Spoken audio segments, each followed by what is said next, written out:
Welcome to Leading Ladies of Rio Rancho, brought to you by the Rio Rancho Observer. During this series, we will invite business and community leaders from Rio Rancho and its surrounding communities in Sandoval County for conversations on what they do, why they do it, and the issues they face.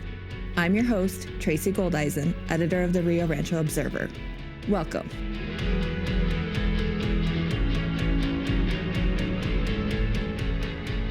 Hello and welcome. Today's guest is Barbra Romo, District Attorney for the 13th Judicial District here in New Mexico, which covers, you said, Sandoval, Cibola, and Valencia counties? Correct. Okay. Do you just want to take a moment, introduce yourself and a little bit of your background and your position?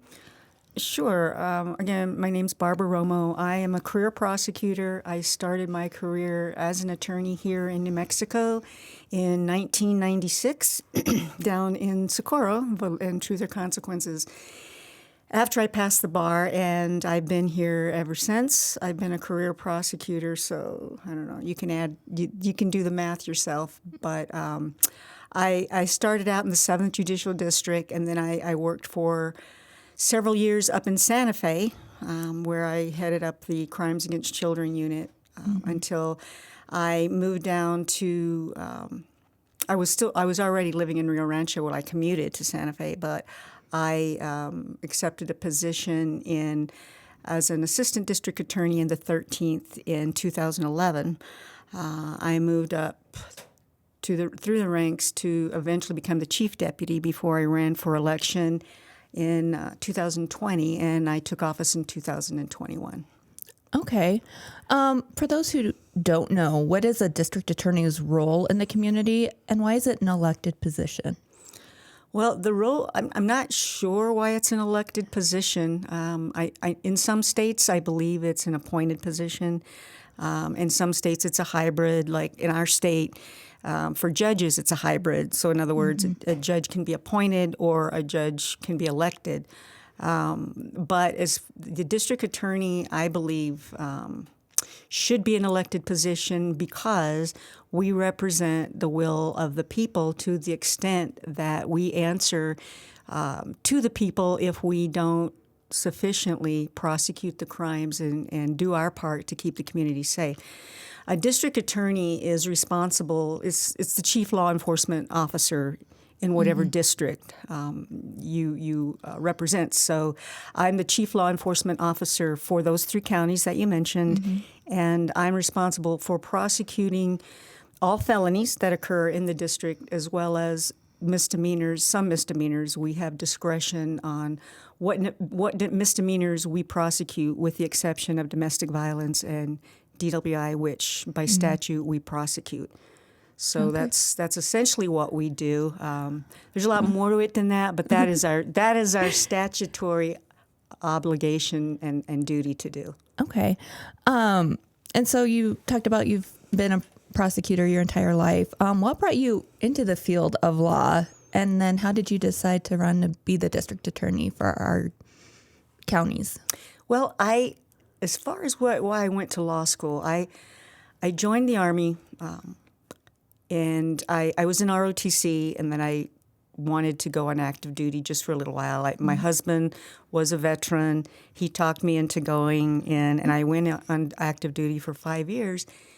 And while I was on active duty, as an officer, you have to be involved in the military justice system. So with that, I sort of got interested in it. And it was actually my husband, I have to say, who said, "Why don't you go to law school when you get out?" And I'm like, "Law school? I don't know. Really never thought about it. I'm not that smart." But then the more I thought about it, I was like, well, let's see. I like to argue. I like to write. I'm kind of smart. So I'll give it a shot. So I applied to law school, got into law school, went back to Nebraska for law school just because that's where I was from. Oh, okay. I had my undergraduate there. My mom and brothers and sisters were there. So I knew if I went back there for 3 years, at least my kids who had been born in the Army while I was in Germany, they would have a chance to get to know their grandma and grandpa and cousins. So. Sure. But then I knew that I didn't want to stay in Nebraska just because it's too cold. Well, I'm from Iowa, and that's why we moved away. It's too cold. But I love New Mexico. I go back to the Midwest to visit every year, obviously, and I love it. I love the people, but I can't see myself ever moving from New Mexico. This is my home now. And when I was in law school, I have to say, honestly, I never considered being a prosecutor or even criminal law. I thought I was going to be an employment lawyer or maybe a personal injury lawyer because I always had kind of a desire or an affinity for helping people that I thought were wronged, Yeah. But for some reason, it never occurred to me, hey, criminal justice system. Right. But when I moved down here, the first job I got was as a prosecutor down in Truth or Consequences. And honestly, when I first took the job, I was like, I'll do this till I find something else. Yeah.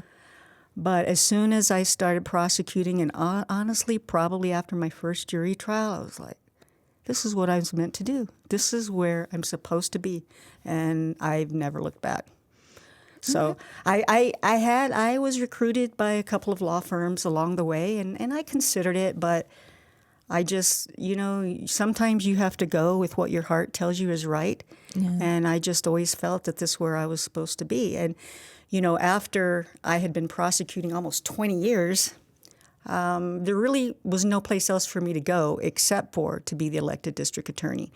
And I knew from having worked in 3 district attorney offices that there were things that I could do in that position to help people and help the community that I really couldn't do as an assistant or someone underneath the boss. So I guess those are the main reasons that I hope I answered the question. No, no, that's all very interesting. And to your knowledge, are there a lot of female district attorneys in the state? In the state, let's see, we have now 2, 3. We have 3. Let's see, myself, Mary Carmack Alwas, Diana Luce, Bernadine, 4. Bernadine Martin from Gallup. So there's 4. Okay. All right. And then is there ever a time where a district attorney or their office has to recuse themselves from a case, and what instances would that be? Well, there is a statutory provision, and it's spelled out in the statute, but in lay terms, it's basically whenever there is a case that comes to the office where I feel that there's a conflict of interest in our office prosecuting it. Ordinarily, it's either, it's something that deals with one of my employees, or, if one of my employees or their family member is the victim or is charged with a crime, then that would be a situation where I would ask one of the other district attorneys to prosecute it. Okay. Another common situation is officer-involved shootings. Okay, yeah. Now, there are a lot of districts and offices throughout the country, and there's kind of 2 different avenues of thought. The first avenue of thought is, this is mine. Mm-hmm. This happened in my district. Yeah. I should be responsible for it, and I'll have complete transparency. When I make a decision, everybody can come in and look at it. The other train of thought, which most of the district attorneys in this state ascribe to, is you're too close to that. Right. You work with those officers every day, especially if it's an officer that you've dealt with personally, right? Or that your prosecutors have dealt with personally. It's just too hard to be objective. Right. So those cases, I don't ask another district attorney to prosecute it, because my feeling would be, well, that's just, if I was a member of the public, I'd be thinking, well, you're all in the same club. You're gonna, So I was like, well, so I get outside counsel. I contract with an outside attorney to look at those and make a decision, without my input. So those are the most common kind of situations. Okay. It sounds like it would be a job with long hours. So how many hours a week would you say you work? Oh, well, that really varies. Especially as the elected, it varies. I mean, it varies from, a normal work week to it could be up to 70 hours a week. But I have to say, and the line attorneys, they put in way more hours than the elected. That's just that the elected has different hours. You know, my hours are not, I'm often working at night or on weekends and things of that nature. But yeah, it's for the average prosecutor, it's not a 9-to-5 job. Right. So it takes a lot of dedication and really desire to want to do this job, to keep doing it as a career. Yeah. So in our office, what is the staffing level? How many people are working in the office, and what's an average case volume for one of your workers? I have allocated through the legislature 82 positions. That's in 3 counties, and that includes all the support staff as well as the prosecutors. I'm allocated 32 attorneys. Right now, we have, we just hired somebody, I think, so we are now at 23. Okay. So we are 9 attorneys short in 3 counties. Okay. So that kind of leads to your next question. Because of that, that's why our attorney caseloads are so high. Right. And the average last year, we just presented to the budget, and that's one of the things they ask us about. And last year, for the last fiscal year, the average was 289. Now, that's not everybody has 289. Right. For example, the magistrate attorneys are going to have a higher caseload because those move faster. Right. The prosecutors who do the violent crimes, like the child abuse and the homicides, their caseload may be lower, but their cases are more time intensive. So any way you look at it, it's just there's too much work for too few attorneys. I mean, that's the bottom line. Okay. And so you're currently working to find more attorneys Always. to fill those. If anybody is an attorney and listening and wants to apply, please. I'm always looking for good attorneys, and it's funny because I've heard other people. It's not that I don't get applications. I do get applications. But even though we're shorthanded, I do have high standards. Right. And I mean, I have certain standards that I'm not going to lower. Yeah, you don't want to have somebody in there just to have somebody in there. No, and I know some of my predecessors as well as other district attorneys' offices follow a mentality that, hey, well, at least it's a warm body. I have found through experience that never works out in the end. Yeah. It never works out. It causes more problems than it's worth. So yeah, sometimes I have to be selective, but I'm not impossibly selective. But I do have standards, and my people know what those are, and they're expected to meet them.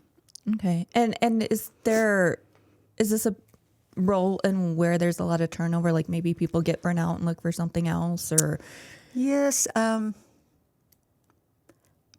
burnout is a real problem.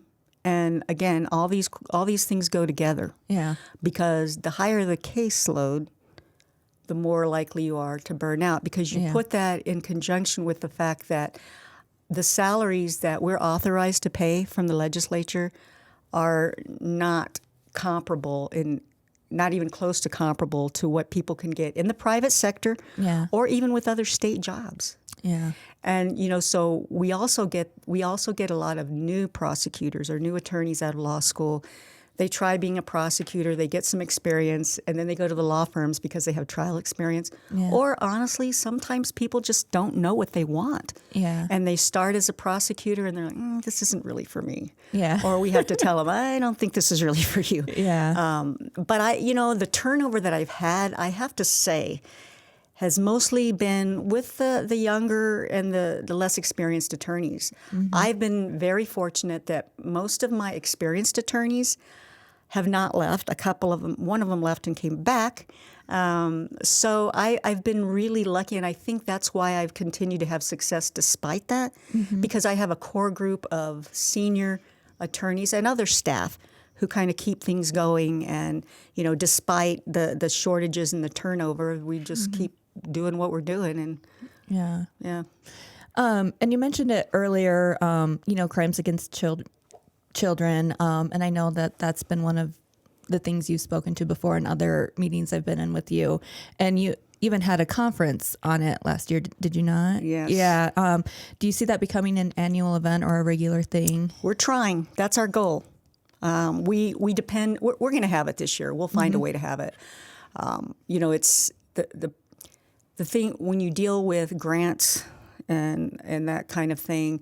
There's all sorts of steps and bureaucracies that you have to wade through, and we're still doing that. We're hopeful that we'll get another grant. From CYFD, if you're listening, CYFD. But regardless, we're looking at other funding sources just in case, because yes, we fully intend to have another child abuse conference. It was very successful, very well attended, and there really hasn't been anything like that in New Mexico for a long, long time. And it's necessary because those crimes, unfortunately, they keep happening. They're hard. So sad. It's sad. It's hard. They're hard. And people don't want to acknowledge that they happen. Prosecutors, I won't assign those cases to a prosecutor unless they really want to do them, because they're hard. Yeah. And you talk about burnout. That's where you're going to have a lot of burnout. Yeah. But they are. It's important, and I think there's a continuing need. So as long as I'm able to, and I'm going to keep putting on that conference. Well, and like you said, obviously it's an issue, especially with all the CYFD issues that have been going on. It's obviously a problem that needs addressed in the state. It is. And, I found that, when you get a lot of the experts and other professionals that work with these cases and with kids together, and you share ideas, you realize, it takes away a lot of that burnout factor, because it's just like when you go home and you vent, right. Or in the office we vent to each other. Well, when you're talking to other professionals and you're saying, oh, well, I had that kind of situation too. Well, how did you deal with it? Well, I did this and that. Oh, that's a great idea. Yeah. So I guess my situation isn't as bad as I thought. And also the networking aspect, because the bigger network we have of people who can share ideas and help each other with these cases, then, the more success we're going to have, and the better we're going to be able to serve the kids that are being treated or not being treated the way they should be treated. Right. And while we've been discussing burnout a little bit, the mental and emotional toll of a role like this, how do you minimize that? And how do you relax in your off time? Well, I minimize it by, first of all, it's one of the things that I stress for my staff, all of them, whether you're an attorney or a support staff. I tell them, because they know, our mission is to seek justice, right? So yes, we have a very important job. However, what I tell them, and I stress it, nothing is more important than your health and your family. Those things are first, because all of this, we'll take care of it while you go take care of your stuff. Right. Because that's the only way that you can really keep from getting burnt out in this job. I'll just tell you, I don't hide from it. I faced burnout after Santa Fe. I got a DUI, and it took me by surprise. In a way, it took me by surprise, because I never felt myself getting burnt out. Right. But I can remember people saying, you're doing a always lot. the Are you last one sure to see it. that's, nah, I'm fine.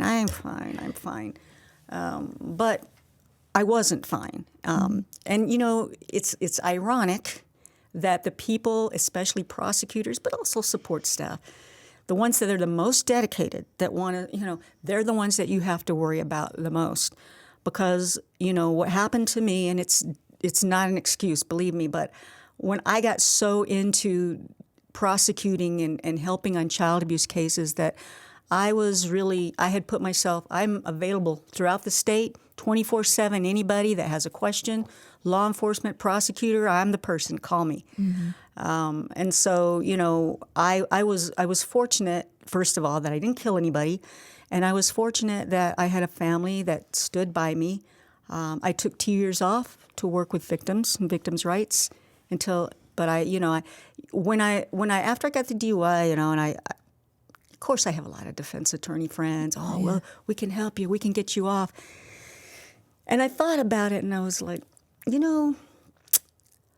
I've been spending my whole career asking people to take responsibility.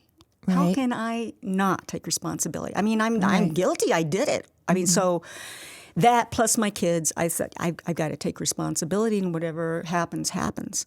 But I believe that things happen for a reason. And what I learned from that, I have passed on to mentor new attorneys, old attorneys, support staff, because there is honestly, and I mean that, and I have made my prosecutors go to counseling. I've made them. I can't make them, but I've after cases they've had that were just so traumatic, I've sent them to counseling to mitigate that. Whenever I know something's going on, I've had to say, you need to go home. Yeah. This is not important. I had a person, I won't say her name, but she's in a very senior position. This woman, for God's sakes, was about to have surgery. And she's calling me and saying, well, Barb, I don't know if I can come back after the surgery, but I can probably be there the next day. And I'm like, would you stop? You're starting to anger me now. Knock it off. Yeah. So those are the people I worry about, but that's the way I do it. I just by, actively practicing it and making sure all my people and my supervisors especially know that that's important. That's the most important thing. All of this is going to be here long after we're gone. Right. But we only have one family. And, we only get one chance to get that right.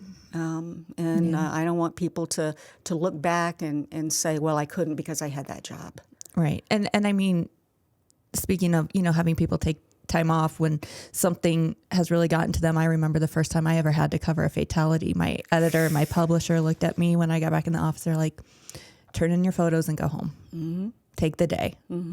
So, I mean, I think that mentality is great. Yeah, and I think it's starting to become more recognized, not only throughout our state, but in other states.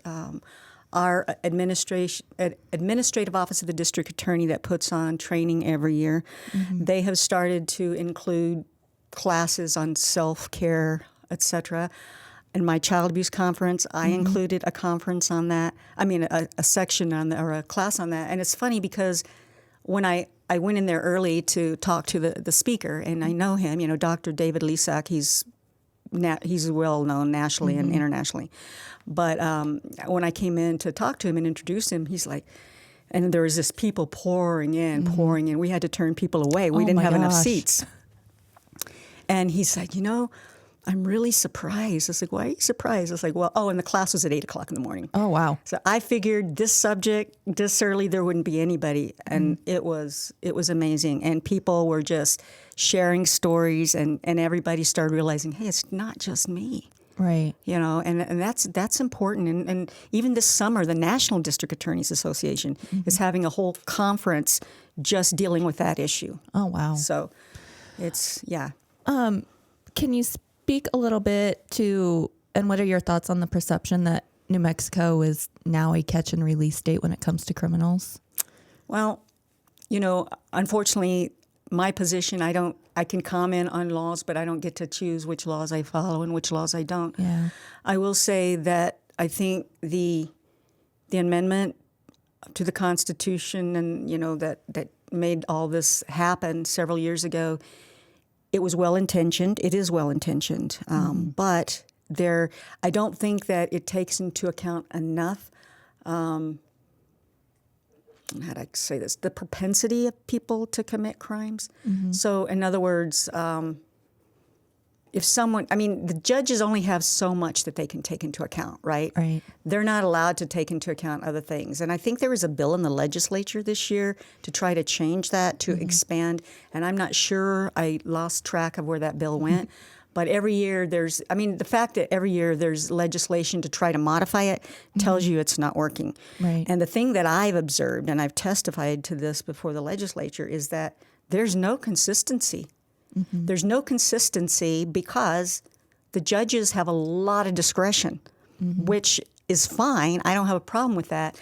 But then you're going to you can't compare apples and oranges. For example, there was an article, I think, in the paper where Gerald Byers, the DA in Las Cruces, was talking about, his rate of success in the pretrial detention motions. But the pretrial detention motions, you have to, in our office, I'm not saying what other offices do, please understand, but I've made it very clear to my prosecutors, this is the criterion the judge has to look at. Yeah. So even though you may want this person in jail, if he can't establish that person is a danger right now to the community, to other people, the judge don't bother. You know, I mean, and there's some cases where it's kind of counterintuitive. Okay, for example, a criminal sexual penetration of a child. Let's just say this person had been molesting a girl, boy, doesn't matter, for 10 years. Now the person is an adult, the victim's an adult, and they want to prosecute. You want to put that person in jail, and you want them to stay in jail. But if you look at it from the judge's perspective, how is he really a danger? He hasn't had contact with this child for so many years, and there's no evidence that he's done it to any other child. Doesn't really fit the criteria. So even though the judge may want to, when he or she's looking at that criteria, it just doesn't fit. Legally, they can't. So I believe that, it needs some adjustment. I'll leave that to bigger minds to figure out. But it is a concern. I will say in my district, we have been pretty successful with our judges. The cases we brought to them, we've had a pretty high success rate. And again, I think that's because we don't present all the cases that we might have in the past just because we know the criteria. So, yeah, I think it does limit the judges and what they can consider, and to that extent, I think there can be improvements. Okay, and you mentioned the legislative session and being up there, and this year's session just closed. So, what roles in that process would a district attorney take if you're doing something up in Santa Fe during the session? Well, the first active role that we have, all of the district attorneys every year have to present their proposed budget.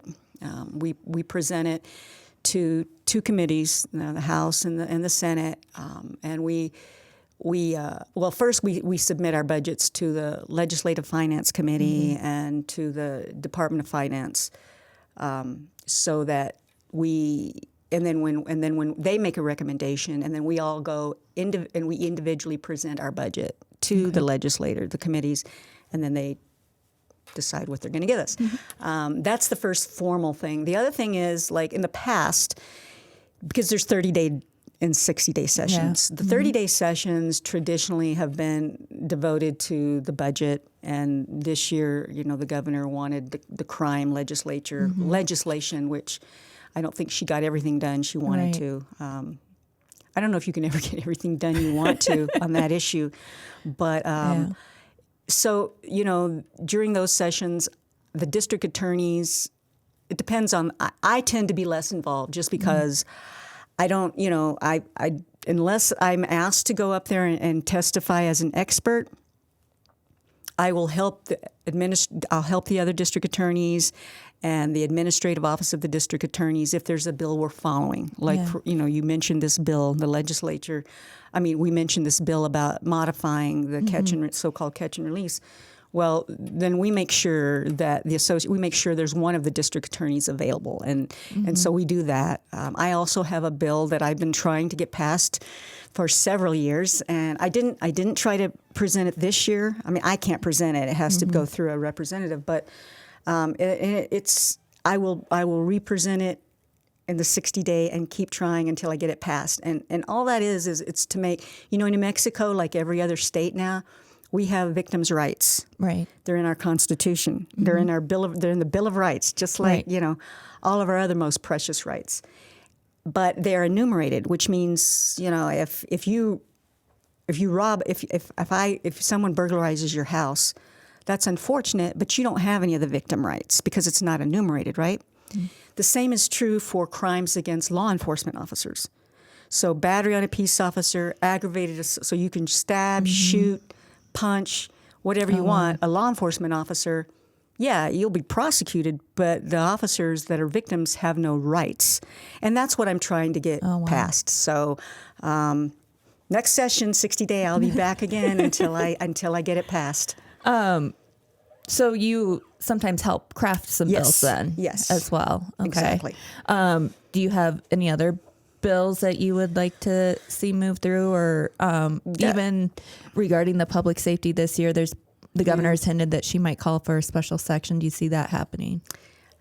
Well, if I was a betting person, I would say I think she probably will, only because I think there are things she wanted to get accomplished that she couldn't because it was just too short of a session. Right. You know, one thing you learn when you start getting involved in the legislative session, it's a process. It's a process, and way more bills are introduced that ever get heard. Oh, yeah. And, you know, the person who's the proponent, you don't, I have the representatives that help me, they have to go and try to lobby behind the scenes. And I, you know, obviously I go with them and things of that nature. But, you know, the reality is the chairman of the committees can choose to put it on or they can choose not to put it on. So, you know, and I'm not denigrating them or criticizing them. I mean, they have whatever criteria they have. Yeah. They have to decide, and there's a lot of them to choose from. There's a lot to get done in a short Right. amount of So time. that, you know, that's the hard thing. I mean, it is. I encourage everybody, if you have time, to go up and just kind of watch and see how the process is, because it is a I remember, I don't know, I'm going to date myself here, but there used to be a cartoon where it talked about, you know, the bill and how it got through the Yeah. And they Schoolhouse Rock or something like that. And I remember that. It's like it is like that, but there's quite a few more steps Right. in there than that. That's the highlighted version, the Cliff's Notes version. Right, exactly. Yeah. Okay. That's all the questions I had prepared. Is there anything else that you want to speak to, or? Well, I guess I just want to put in a plug for the career of prosecutor and public defender. You know, I will say, since I started, the salaries have gotten significantly better. When I first started, I wasn't making a lot of money. I was lucky because I had my husband and he has his military retirement.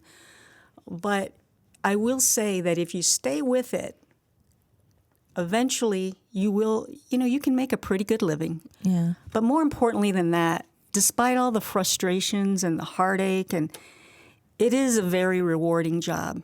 You know, I would say, you know, the times when you have a jury trial, for example, and when you're in a jury trial, especially if you have a child who's a victim and their parents, and you feel the weight of their hope and desire on your shoulders, okay? So when it doesn't turn out right, you're devastated with them. But you have to find a way to take that and let it go, right? But on the other hand, I found that even in those cases, if you're honest with the victim, and I talk to the kids as little as 5, 6, 7. They know what they want. They really do. Oh, wow. I remember one time I asked a little 5-year-old who had been molested by her grandpa. I said, well, because I know, so gosh, this is so hard. I mean, they got conflicting feelings. It's still grandpa. Right. She doesn't understand why he's doing things she doesn't like, but it's still grandpa, right? So I always kind of broach that subject because I don't want to, make their trauma worse by saying your grandpa's a monster or something like that. So I asked this little girl, well, what do you think of your grandpa now? I try not to think about him at all. See, things like that, you're just like, ugh. But, I found that if you're honest with the victims in the beginning, let them know, this is what the process is. This is what I'm going to do. Now, the defense is going to say something completely different because that's their job. The jury has to decide. They're going to hear both sides. They may find not guilty, but if they do, it's not because they didn't believe you. Sometimes it is, but I never tell the victim that. Yeah. It's because they had a hard time deciding. Does that make sense? Yeah. Oh, yeah. And then when they sit in there and they hear you making the arguments, they know that you believe them, and that's a lot for them. Yeah. And even in the cases where there's been not guilty verdicts, I still have contact with those victims. They still, it helped in their healing. That's what I learned. The conviction is important, but that's not the most important thing to help with the healing. The most important thing is that they're supported, they're believed, and that they get whatever help they need to move forward. They have somebody who hears them. Yes, absolutely. So, and that's what's hard for, because prosecutors, our goal is not to get convictions. That sounds weird. We do. I mean, by the time, and I tell my prosecutors, by the time you get in that courtroom, you should believe in that case 100% or you shouldn't be there. Now, does that mean you know 100%? No. We never know because we weren't there. But if you don't believe it in 100%, you have no business asking the jury to do the same. Right. But understand, too, that if you do these cases, you're probably going to lose about half of them. What? Yeah, because jurors have a hard time deciding. And it is a very hard thing for someone to decide. And it's hard. You look at someone that looks like your neighbor, it's hard to envision that they could really do something so horrible, right? Plus the fact that kids aren't the best witnesses. Yeah. They're easy to confuse. They're easy to, they get confused. They don't, they're not consistent in their stories, but that's because nobody's consistent in their stories. Yeah. When you talk about the first day on this job, do you tell it the same way when you talk to your mom as when you talk to your best friend? No. Well, and their sense of time is so different, too. Yes, absolutely. So okay. Yeah. All right. Well, thank you so much for thank coming you for in having me. talking I with enjoyed us. it. It was a blast. And, sharing your story and what you do and what your passions are. And, it's just fascinating. There's so much there. Well, thank you for having me. I really enjoyed it. It was fun. All right. Well, thank you so much. And to our audience, thank you for joining us as well.